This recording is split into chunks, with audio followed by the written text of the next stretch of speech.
Hi everyone! Magandang umaga, tanghali, hapon at gabi sa inyong lahat kung saan mang panig ng mundo kayo naroroon. Ako nga palang muli si Lerma Novales Sarmiento, ang writer at author ng aklat na to na pinamagatang Life in 3 Parts. Ang layunin at misyon ng aklat na to ay para magbahagi ng ebanghelyo sa buong mundo at para ibahagi ang mensahe ng Espiritu Santo at ipakilala na siya lang ang nag-iisang amang espiritual at Diyos na may gawa ng buhay nating mga tao. Sapagkat bawat katawan nating mga tao ay sagradong tahanan ng Espiritu Santo. At ang Espiritu Santo ang nagbibigay ng buhay sa ating mga tao kung kaya tayo ay nabubuhay at umiiral dito sa mundo. Ang katawan na walang Espiritu ay patay, kung kaya sinabi ni Kristo, honor God with your body, dahil ang Espiritu ang nagbibigay ng buhay sa ating mga tao at ang Espiritu ay Diyos. Sinabi ni Kristo, mag-ingat sa mga bulaang propeta sapagkat marami ang gagamit ng kanyang pangalan ngunit ang puso nila ay halimaw at makikilala mo sila base sa kanilang mga gawa at doon mo makikita na sila ay hindi naging kaisa ni Kristo. Dahil yung mga bulaang propeta, mga kampon sila ng kadiliman. Ang layunin nila ay manlinlang ng mga tao at kanilang alipinin. Honestly, yung relihiyon ng Romano Katoliko na dinala ni Ferdinand Magellan sa ating bansa ay kulto yon ng Antikristo na lumalapastangan sa Espiritu Santo dahil ang layunin at doktrina dyan sa relihiyon ng Romano Katoliko ay sumamba ka sa mga rebolto, santo-santuan at Diyos-Diyosan. At iduluhin mo yung pinaka-pinunong ministro ng Romano Katoliko na siyang iyong amang espiritual, yung Holy Father.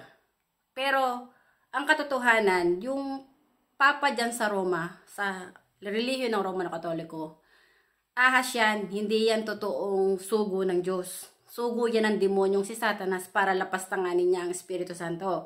Dahil hindi kinikilala nitong Papa ng Romano Katoliko at ng mga kaparian ng Roman Catholic na ang Espiritu Santo na sa kanilang katawan ang siyang totoong amang espiritual. Bagkus ay inidolo nila ang kanilang sarili na sila yung kilalaning Father, yung spiritual Father dito sa mundo. Pero itong mga tao na to, itong mga pare at yung Papa ng Romano Katoliko, mga tao din lang yan na katulad natin. Ang buhay nila ay hiram din lang nila sa Espiritu Santo. Ang may hawak ng buhay nila ay ang Espiritu Santo rin. Honestly, bilang isang tagapagsalita ng Espiritu Santo, alam ng Espiritu Santo kung sino yung kanyang mga tupa na nakikinig sa kanyang salita. Dahil yung mga nakikinig sa salita ni Kristo, nakikinig yun sa Espiritu Santo na nasa katawan ni Kristo. Dahil yung katawan ni Kristo, templo yun ng Espiritu Santo. Ang mga aral at karunungan ni Kristo ay hindi nagmula kay Kristo, kundi sa Espiritu Santo yun. Nagmula na siyang nananahan sa katawan ni Kristo. Kaya si Kristo ay nagsasalita patungkol sa Espiritu Santo. Gusto kong ibahagi sa inyo na gawa ng relihiyong Romano Katoliko, namuhay ang ating mga ninuno at sinakop ng mga Espanyol ang ating bansa na ginawa nilang pag-aari.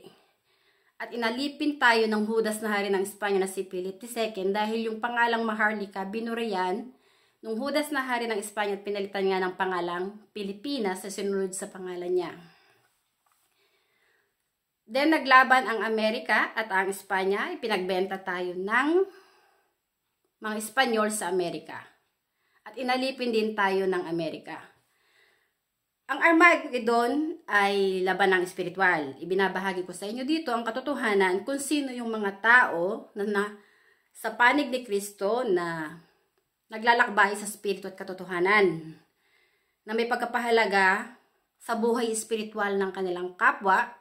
At kung sino yung mga bulaang propeta, yung mga kampo ng kadiliman na naghahasik ng kaguluhan. Ang Amerika, honestly, ahas din yan katulad ng mga leaders ng Roman Catholic. Hindi sila naging kaisa ni Kristo na nagpupuri at sumasampalataya sa Espiritu Santo.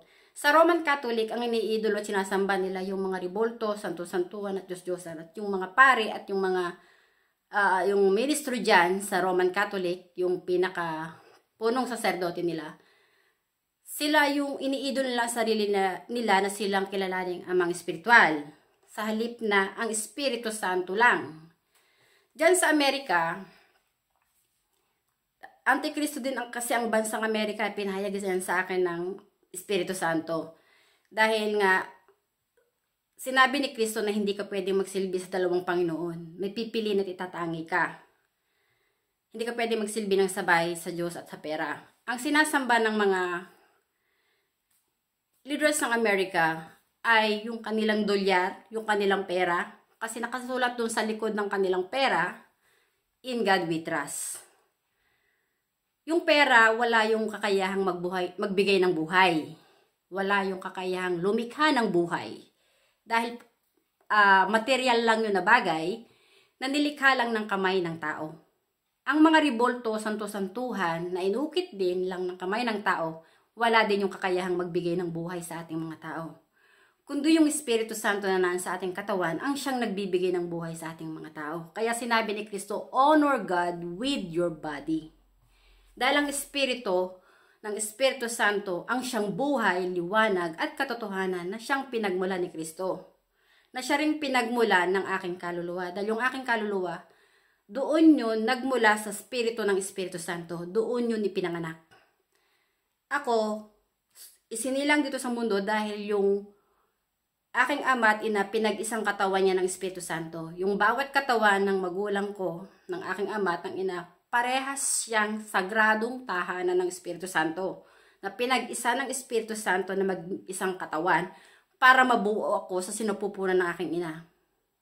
Kaya ako umiral at ipinanganak dito sa mundo ay dahil ang Espiritu Santo ang bumuo sa akin sa sinapupunan ng aking ina. Katulad ni Kristo, ang Espiritu Santo rin ang bumuo kay Kristo sa sinapupunan ni Birheng Maria. Si Kristo ay bugtong na anak ng Espiritu Santo. At sinabi ni Kristo, I am the way, the truth, and the life. No one can come to the Father except through me. Honestly, kay Kristo mo lang makikita ang katotohanan na ang kaluluwa mo at ang katawan mo ay pag-aari ng Espiritu Santo. At ang Espiritu Santo ang iyong Diyos na siyang amang espiritual ng iyong kaluluwa na nagbibigay ng buhay sa sarili mo na parati mong kasama.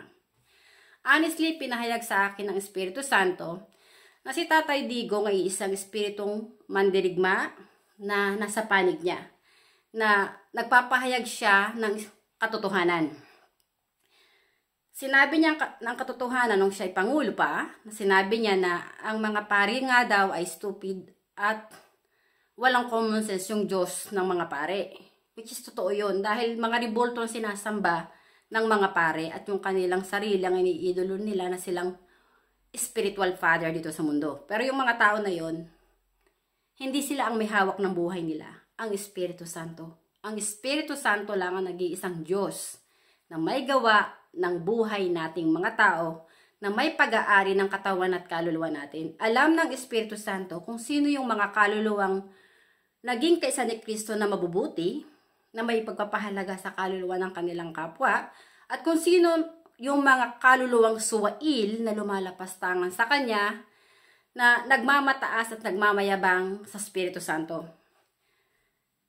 Itong leaders ng Roman Catholic at leaders ng Amerika, ang mga kampo ng kadiliman na nanakop sa ating bansa na sumikil sa ating kalayaan at kapayapaan. Ipinahayag yan sa akin ng Espiritu Santo. Narito na tayo sa huling panahon. Dahil na ang labanan naman dito sa mundo ay labanang spiritual na. Hindi yung laban sa laman at dugo. Gusto kong ibahagi sa inyo yung kawalang hiyaan ng ibang, yung gawa din ng mga Roman Catholic leaders. Yung ibang mga Roman Catholic leaders, yung mga pare. Honestly, yung isa ring pare, yung dating naging papa ng Roman Catholic, yung si Benedict XVI. Inilabas niya ang baho ng Roman Catholic na dun sa kanilang kumbento, yung mga madre hinahalay ng mga kapwa nila pare. Kaya pinasara nila yung kumbento na yon. Dahil nga yung mga madre ay nire-rape ng mga pare. Ang mga pare, masasabi mong hindi sila sugo ng Diyos dahil kung sugo sila ng Diyos, alam nila na yung katawan ng kanilang kapwa, sagradong tahanan yun ng Espiritu Santo. Hindi mo dapat yung bababuyin dahil sa tawag ng laman, dahil gutom at uhaw ka sa tawag ng kamunduhan at kalaswan. Hindi mo dapat yung bababuyin. Hindi mo dapat kakainin yung laman at dugo ng iyong kapwa dahil uhaw ka sa kamunduhan. Sinabi ng Panginoon, huwag mong kakainin ang laman at dugo dahil nasa dugo ang buhay nito. Honestly, yung kaluluwa natin, yun yung dugo ng buhay. Yung ating kaluluwa ang siyang buhay natin na tinanggap natin sa Espiritu Santo. Kapag hinalay mo yung kapwa mo, mamamatay ka. Dahil yung kaluluwa mo magiging demonyo sa Espiritu Santo. Hindi ka kikilalanin ng Espiritu Santo na anak niya dahil demonyo ka. Kaya yung baho dyan ng sa Roman Catholic, na ipinahayag din ni Tatay Digong, kasi si Tatay Digong dati may pinakikita din siyang libro. I think ang author ng aklat na yun ay si Aris Rufo, yung Secrets of Altar, yung title ng aklat na yun. Doon sa aklat na yun, even though hindi ko pa yun nababasa, ipinahayag ni Tatay Digong na ang niloloob lahat na nasusulat doon sa aklat na yon na ginawa ni Aris Rufo ay puros mga baho ng Roman Catholic Church. At gusto kong ibahagi sa inyo na itong mga leaders ng Roman Catholic Church ay mga ulupong, mga ahas sila. Hindi sila sugo ng Espiritu Santo. Hindi sila naging kaisa ni Kristo na sugo ng Diyos Ama, ng Espiritu Santo. Dahil binababoy nila ang sagradong tahanan ng Espiritu Santo dahil uhaw sila sa tawag ng kamunduhan at kalaswaan. Honestly, maraming mga madre ang umalis sa kumbento dahil maraming mga madre ang nire-rape talaga ng mga pare. Kahit i-search niyo yan sa YouTube, maraming mga madre ang nagpapatotoo na sila mismo ang ginahasa ng mga pare. At yung mga pare na nanggahasa sa kanila, patuloy pa rin nagmimisa sa kanilang parokya. Honestly, doon mo makikita ang totoong isang sugo ng Diyos kung ang puso niya ay malinis. Kung siya ay naglalakbay na may pagkapahalaga sa espiritu ng kanyang kapwa. Pero kapag ang kaluluwa ng iyong kapwa ay hinahalay mo, nire-rape mo, minumulestya mo. Una sa lahat, hindi yung kapwa mo ang ginawan mo ng kademonyohan at kawalang yan, kundi yung Espiritu Santo na nasa katawan ng kapwa mo. Hindi mo yung nakikita. Kaya nung sinabi ni Kristo na siya nakapako sa krus, nanalangin siya sa Diyos Ama, Father, forgive them for they do not know what they're doing. Honestly, si Kristo nanalangin sa Espiritu Santo na nasa katawan niya. Napatawarin yung mga tao na nang hamak at nagparusa sa kanya sa krus.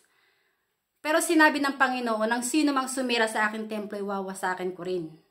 So itong mga pare na rapist, pedophilia, yung mga baklang pare, kasi marami ng baklang pare eh. Hindi naman total yung mga yan straight. Honestly, hindi sila sugo ng Espiritu Santo. Si Satanas ang kanilang Diyos.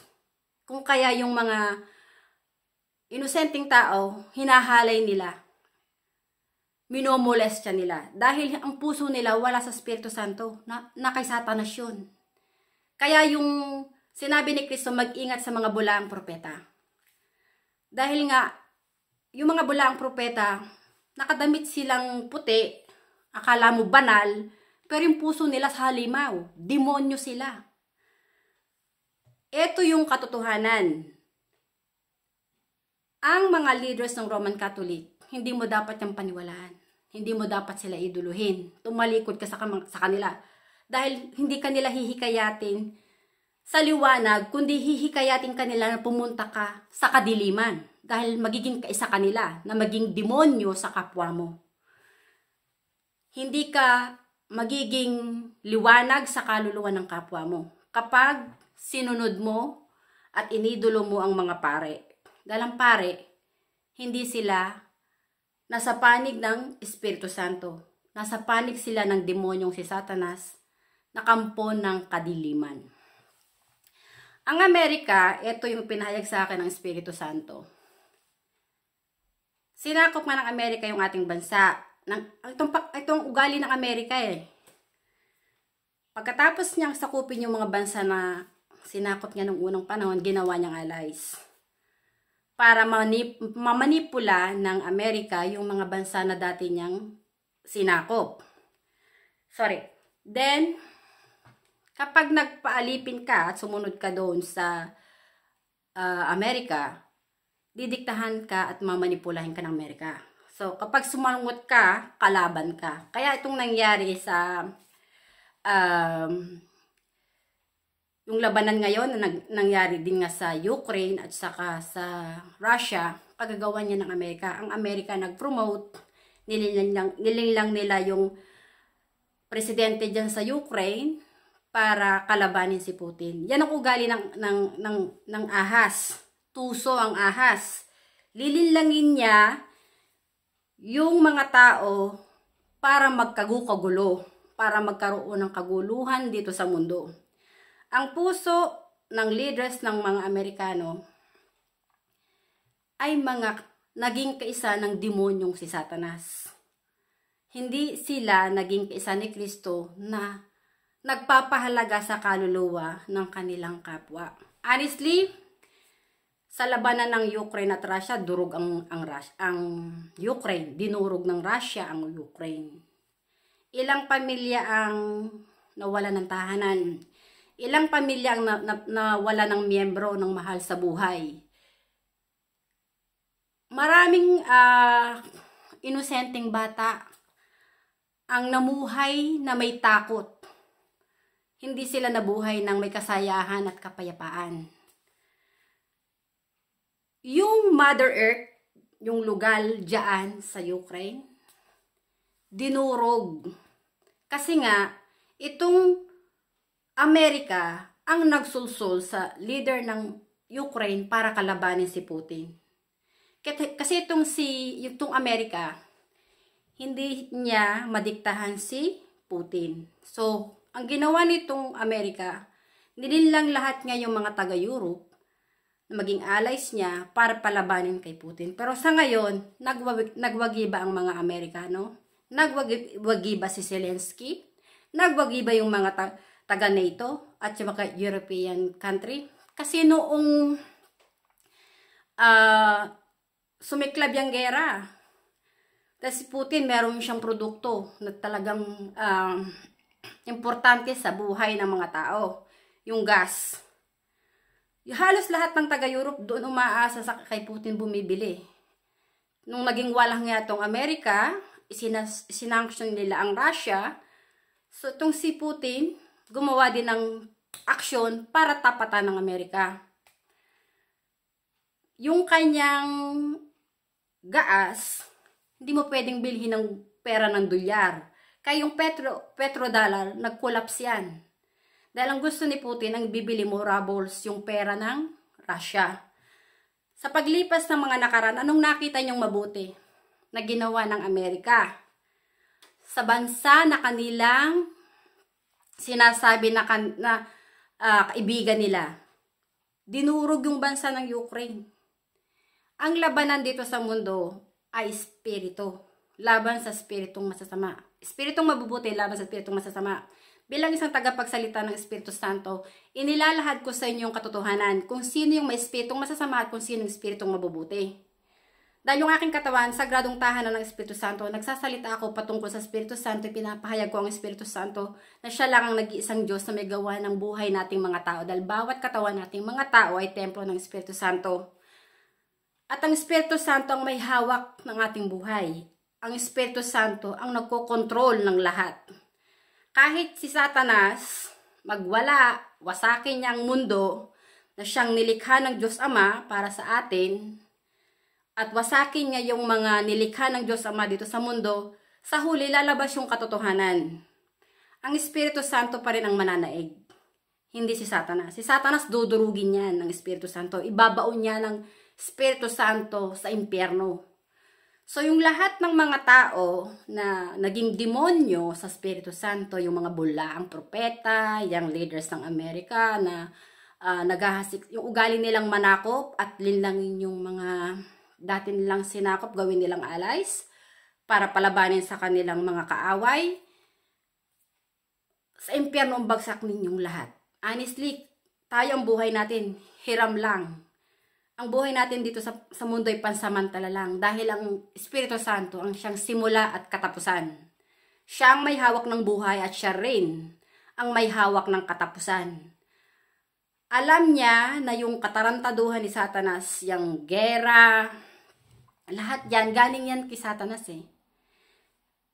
na ginawa ni Satanas na paglaban-labanin ng mga tao. Pag pinaglaban ni Satanas ang mabubuti at masasama. Pero yung mabubuti, kahit anong gawin mong paninira dyan, hindi mo masisira yan dahil ang Espiritu Santo ay nasa parte nila.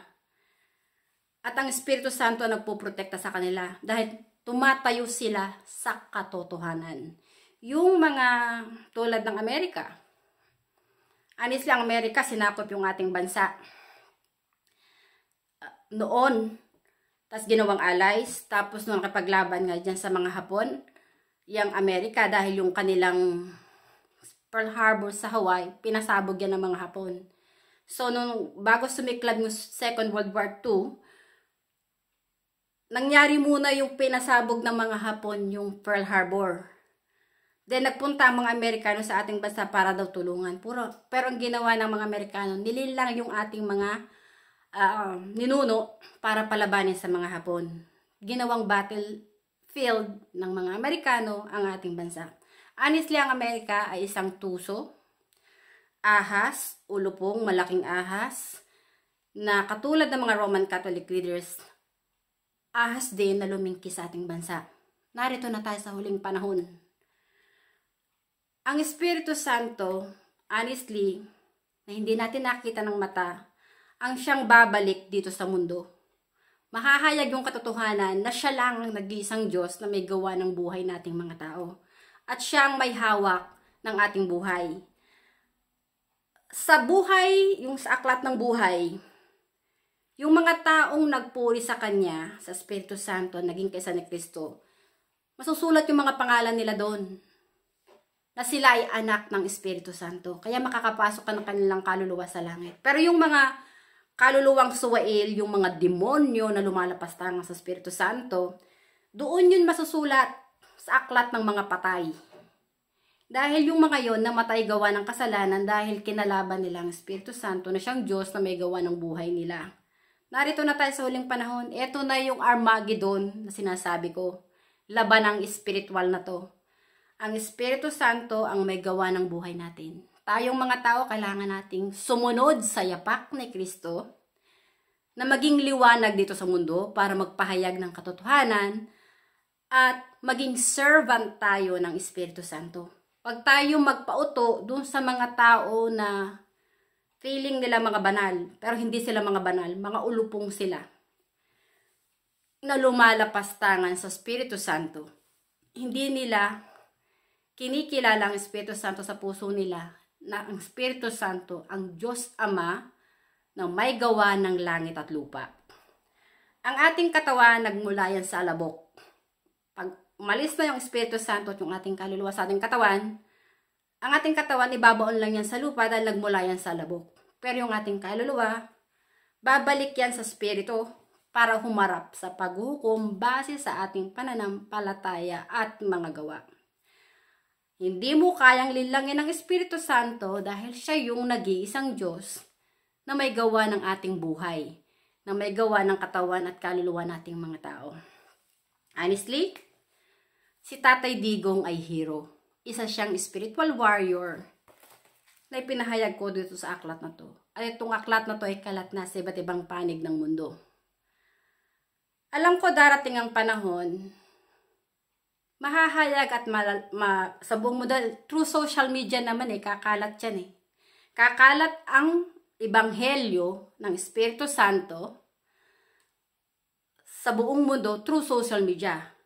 Sa mga taong nakikinig at naunawaan nilang katotohanan, tinanggap nilang katotohanan, magiging parte nila, i-share yung mga mensahe na narinig na iyon na para matanggap din ng ibang tao. Para yung ibang mga tao na yon maborn again yung kanilang kaluluwa sa spirito at maging kaisa ni Kristo sa totoong iglesia ng Diyos.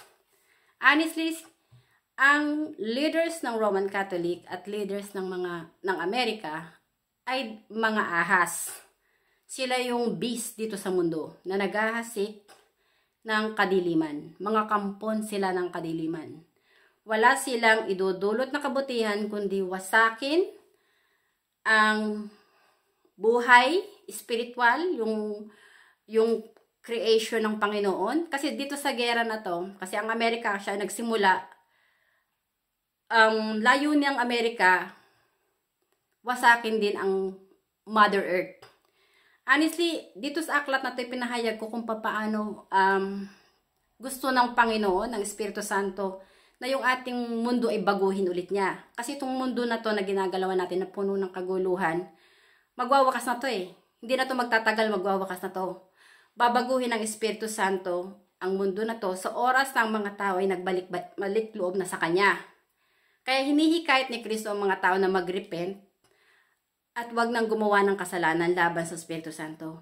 Magpakumbaba sila at kilalanin nila ang Espiritu Santo sa sarili nila na kanilang Diyos para kung lumisan man sila dito sa mundo nating ginagalawan, ang kaluluwa nila ay handa at maligtas sapagkat kikilalanin sila ng Espiritu Santo na anak ng Diyos at kapatid ni Kristo sa Espiritu. Honestly, lahat tayo, ang buhay natin ay may simula at katapusan dahil ang Espiritu Santo na nahan sa ating katawan ang siyang simula at katapusan. Ang Espiritu Santo ang nagbigay ng buhay sa atin na yung siya ring babalik para bawiin yung buhay na pinahiram sa atin. Kung kaya tayo ay lilisan dito sa mundo at ang ating kaluluwa ay babalik sa Espiritu. Maraming salamat sa inyong pakikinig at hanggang sa muli. Bye! Thank you!